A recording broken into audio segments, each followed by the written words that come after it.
experience is the great founders almost always feel like they're too late, and you're almost always too early. The reason is because for you, it's become obvious.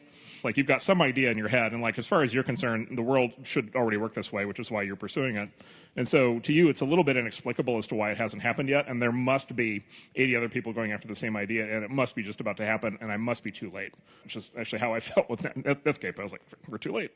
In retrospect, we weren't. The reality is you're almost always too early. We almost never see a qualified founder fail because they're too late to market. It's almost always because they're too early to market. And I don't say that critically. When we screw up investments, I think that's often the reason as well. I think we're in the exact same boat as the founder in that degree, which is we believe it's going to happen, therefore we invest, and it just turns out the way the history gets written is the world just wasn't ready yet.